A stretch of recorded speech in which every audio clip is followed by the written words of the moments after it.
Namaskar and welcome to the special program. Now, QS is a British company that specializes in education and study.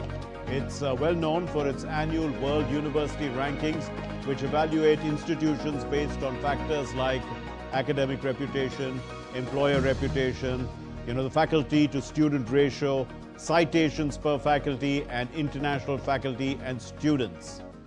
Well, India has achieved an all-time high in the QS World University Rankings, with 54 institutions featured in the 2026 list. A significant rise from the 46 that were in the 2025 list and 45 in 2024.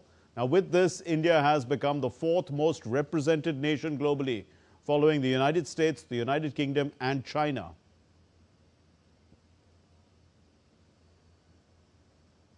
A record 54 Indian institutes have been featured in the QS World University Rankings, with the Indian Institute of Technology, IIT Delhi, emerging as the country's top-ranked institute. Prime Minister Narendra Modi took to the social media and praised India's education sector. In a post on X, he said, "Our government is committed to furthering research and innovation ecosystems for the benefit of India's youth." IIT Delhi's global ranking has seen a significant jump from 150th position to the current 123rd rank in the latest edition of the Higher Education Institutions rankings across the world.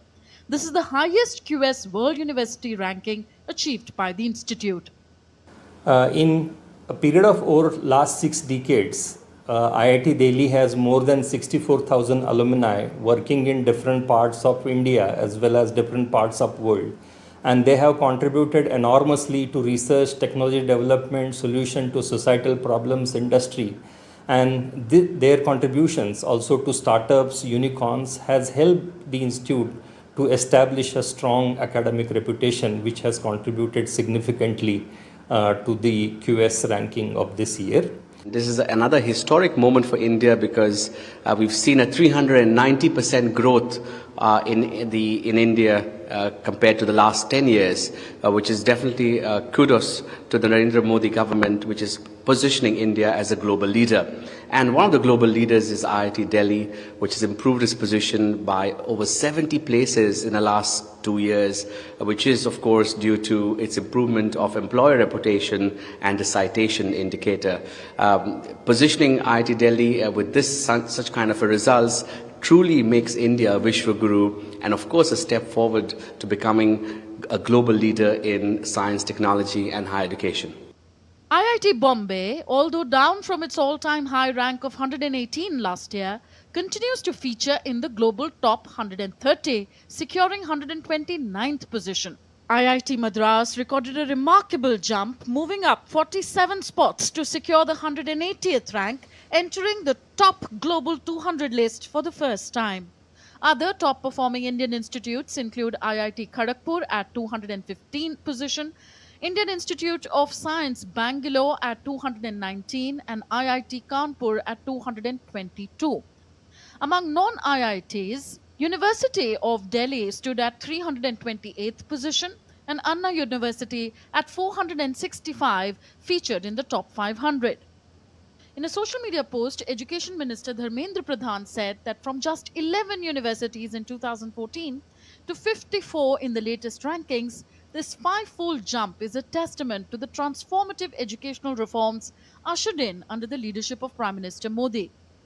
He added that the National Education Policy 2020 is not just changing India's educational landscape, it is revolutionizing it.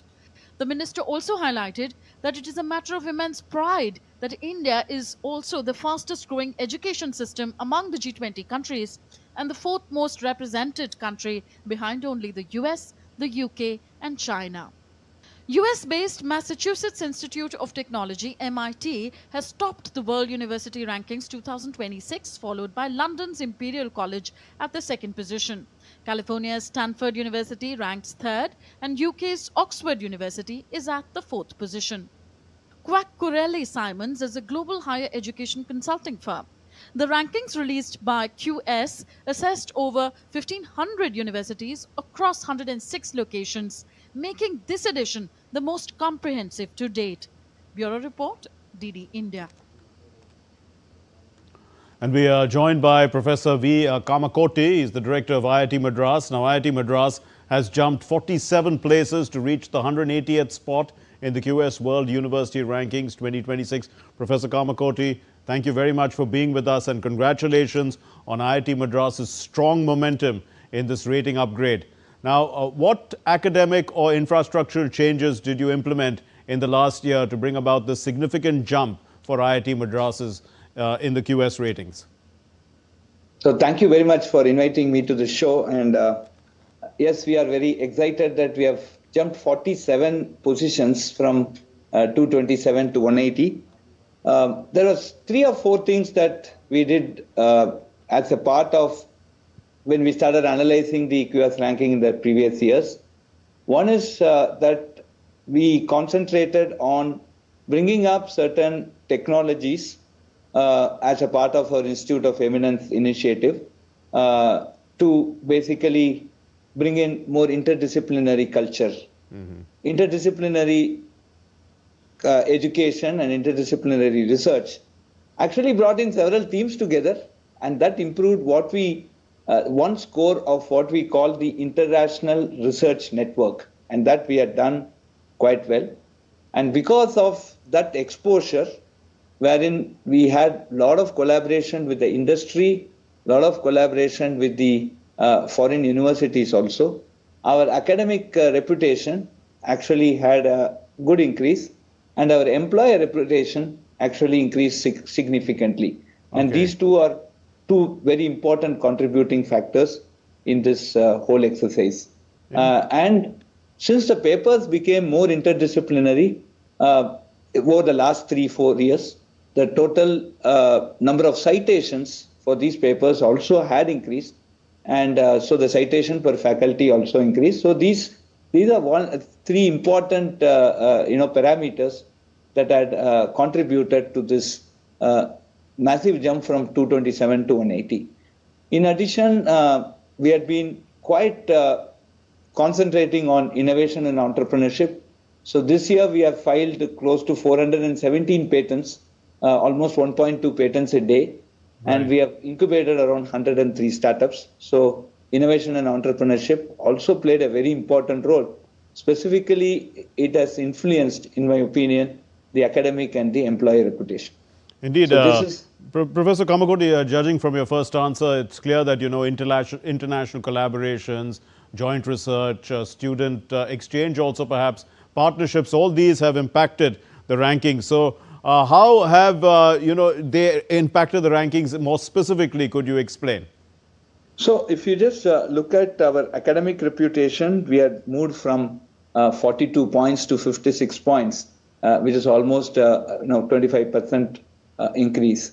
And our employee reputation actually moved from 63 to 85. It's a massive jump. And our citations per faculty increased from 70.3 to 90.2. So this is also a very important jump. And our employer outcome increased from 27 to 45.8. And this time certain new parameters were included, like international diversity. And among the 5 institutions that are in the top 250, we are the largest score in the international diversity, about 7.4. So these are specific points that we would like to emphasize, and that is basically caused us to move. Professor Kamakoti, the QS rankings seem to heavily weigh on academic reputation, also employer reputation. So how has IIT Madras strategically worked to enhance the global brand, among academia and industry? You've mentioned broadly, but if you could be more specific. Sir. Yeah. So I certainly believe that local relevance gives you global recognition. So we have been aligning ourselves to 2 things. One is the national priorities, and we had been all our startups, innovation, and our translational research. We have one of the largest research park where we have more than 430 startups and 140 big industries. Their presence, their research is being done here across multiple segments. And so that is one very important collaborative effort and aligning with the national priorities, which actually created certain projects and deliverables and startups which are now meeting some of the most important needs of not just our country but in globally. So I think that has helped us to get a better academic reputation and employer outcome. So just to mention a few projects, one is Agnikul, which actually today we have the first 3D printed rocket in the first semi-cryogenic engine, and we are in a position to print a rocket engine in 72 hours while it takes months to do otherwise. So we have patented technology there. And we have the Tutor Hyperloop, which we demonstrated, and the E-plane project, and then Mindgrove, we have a semiconductor chip that is being made. The lab-grown diamond, we have a center which grows diamonds. So many of these big projects are one that is, I can say without any doubt, that has helped us to basically get this higher academic and employer reputation. Indeed, Professor Kamakoti, I can see that IIT Madras has a strong emphasis on innovation and entrepreneurship, because you also mentioned about this research park. But how has this ecosystem influenced citations per faculty or graduate employability? Right. So one of the important things that we get out of this is, as I earlier mentioned, it is about the interdisciplinary work, wherein 7 to 8 groups of faculty from 7 to 8 departments participate in a single project. If you take any of the projects that I had mentioned, you will have students and faculty from 7 to 8 disciplines. And that essentially means this opens up a new, aspect of system building, systems thinking. And those type of research that comes, the patterns that come, actually find lot more of audience to read it and improve upon it and cite this. So interdisciplinary work, I'm sure, is the one that is going to take us to the next level. Okay. And if any institute aspires to be in the top 100 or top 200, they have to do interdisciplinary work. And I have also another pointer that which I am seeing, that medical technology is growing very big. Right, so we have started a Department of Medical Sciences, Department of Medical Science and Technology, and that basically works on medtech devices, etc. And that's going to be a very big need down the line.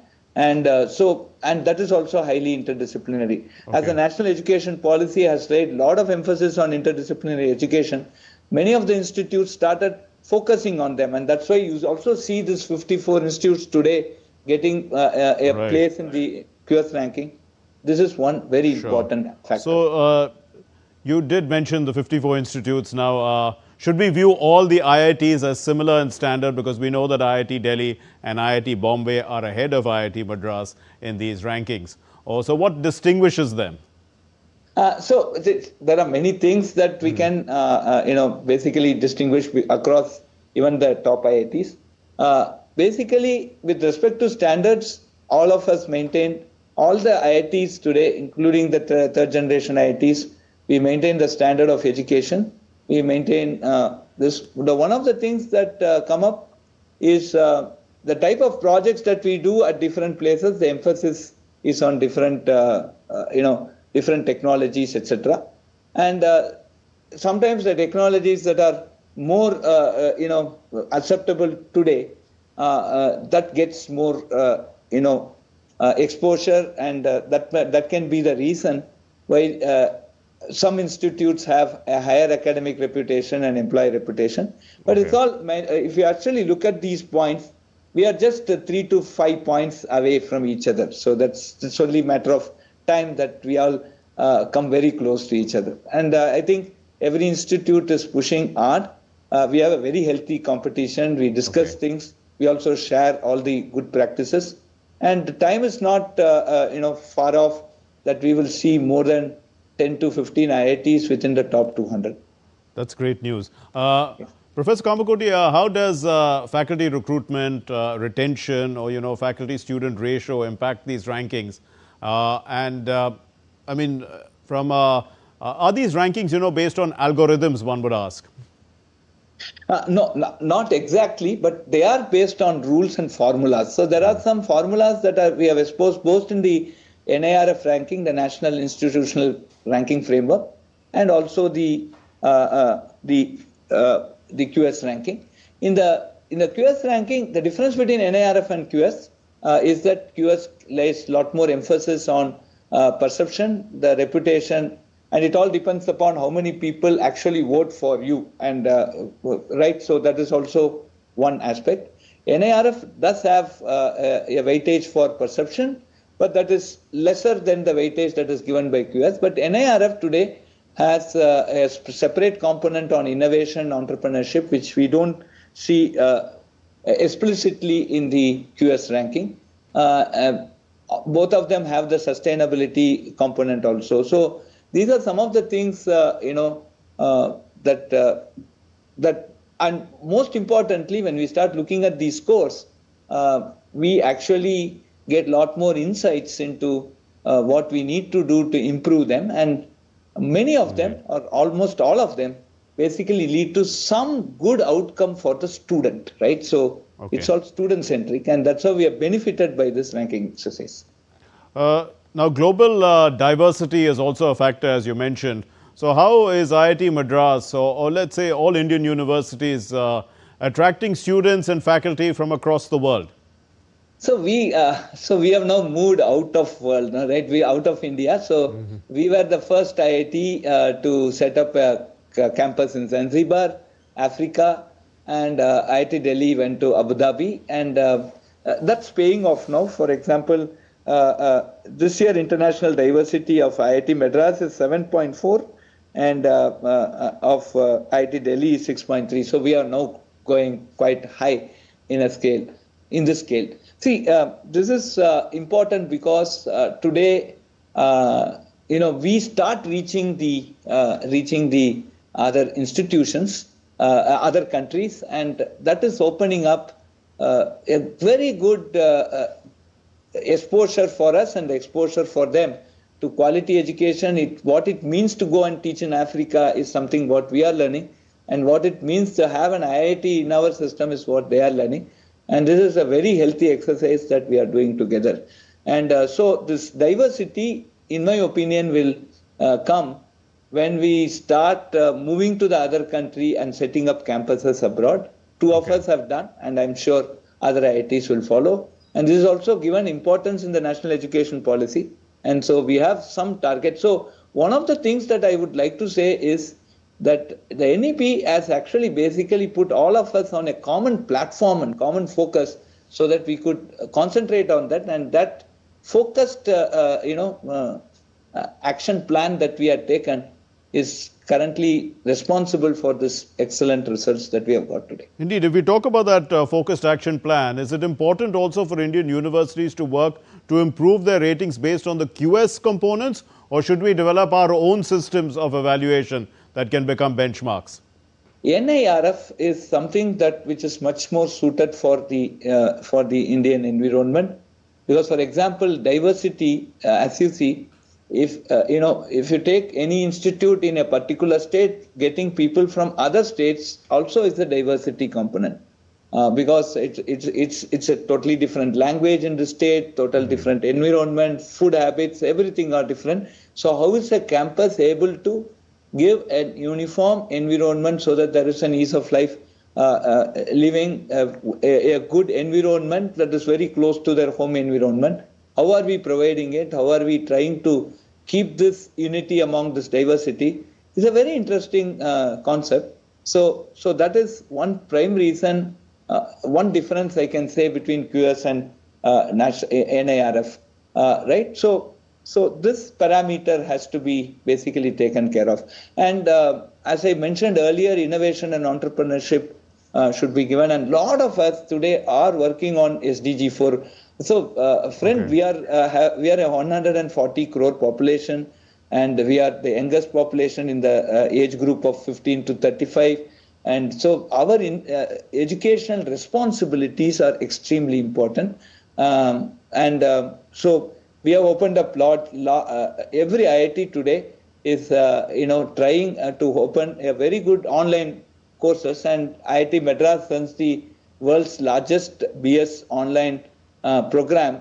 We offer 2 courses, one on data science and another on electronic system, and shortly we are going to open something on drone technology. As you see Operation Sindhu, you will understand the importance of drone. So today we have 40,000 students there, and these type of things need to be evaluated and to be put on the part of this whole thing. And last one, if I have just one more minute of time, we have also introduced different modes of admission. We are giving importance to sports excellence admission. We are giving importance to fine arts and culture this year. We are also getting students from Olympiad stream. So there are multiple things that we are doing to bring this holistic education and giving opportunity for people who have proved their talent in different ways and as a part of their schooling curriculum. So this also need to be sort of captured. And I think NIRF captures it more. It is more customized to India, while QS, for the obvious reasons, has to have a common platform for all countries. Now, you talked about data science, Professor Kamakoti, but are there any data-driven strategies that you're adopting or tools, that are specifically aimed at improving the global ranking performance? So we are collecting data. Data is important. Everything is driven by data, right? So, we are doing a lot of data analytics on a regular basis. We have an office for international institute advancement. So we completely take this data and keep analyzing on a month-by-month basis. So for benefit of other institutions, I could also tell you that we have a strategic plan, right? And the strategic plan is for 5 years. And this has been done by young faculty of our institution. And this strategic plan gives an agenda for the next 5 years with some objectives and goals. And all of us are aligned towards that strategic plan. Everybody works to make that strategic plan a truth. And since it has been done by young faculty, they also own it up and they push the ball towards the goal. Right. And so that has also played a very, very important role. So data analytics plus strategic plan based on data. So it's also quantitative measure. This many publications, this many startups, this many patents, this many Q1 journals. So we have certain quantitative parameters, and that is helping us. So given that research citations play a key role, are there any particular fields or publications that gives IIT Madras an edge? So for example, our petroleum engineering, ocean engineering, our computer science, electrical, civil, these are some of the areas where we are, and biotech, for example, gives us a lot of citation. Pure sciences, specifically chemistry and physics and mathematics, chemistry and physics in particular, we have several citations that come out of this. So this is something very important. And of course, AI is there in every department today. Right. So every department teaches AI. But we have a specific data science and AI department. There the publications are also giving us quite good citations. Most importantly, our medical science effort and the School of Interdisciplinary Studies, our School of Sustainability, these are really pushing the envelope further. We have very good papers in Nature and other Q1 journals. And these are all some of the things that are pushing the citation index. A final question, Professor Kamakoti, now with the momentum that you've gained, what are the long-term goals, the roadmap also for the Institute to breach the top 100, as you were talking, in the future rankings?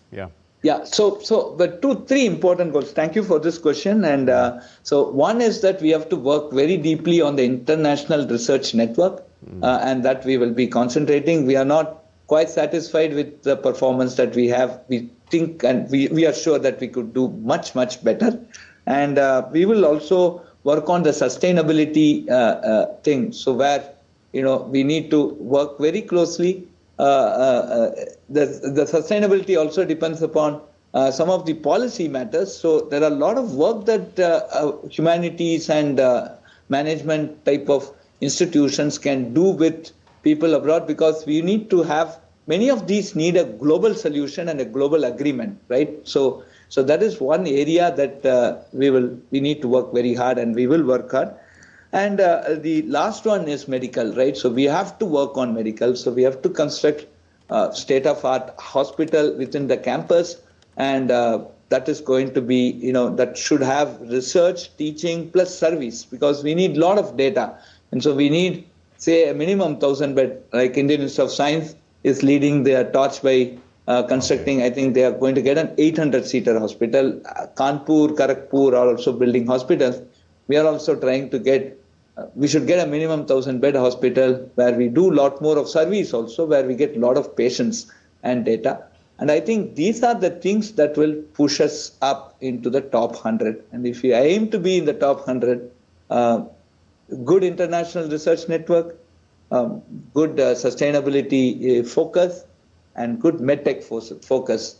These are the things, absolutely. If you are not there in any one of this, I think it is very difficult to touch top 100. Thank you very much, Professor Kamakoti. Thank you for your enlightening discussion with us, Director of IIT Madras. And we do hope that India's rise as a global power is also powered by India's rise as an educational power. Namaskar. Thanks for watching.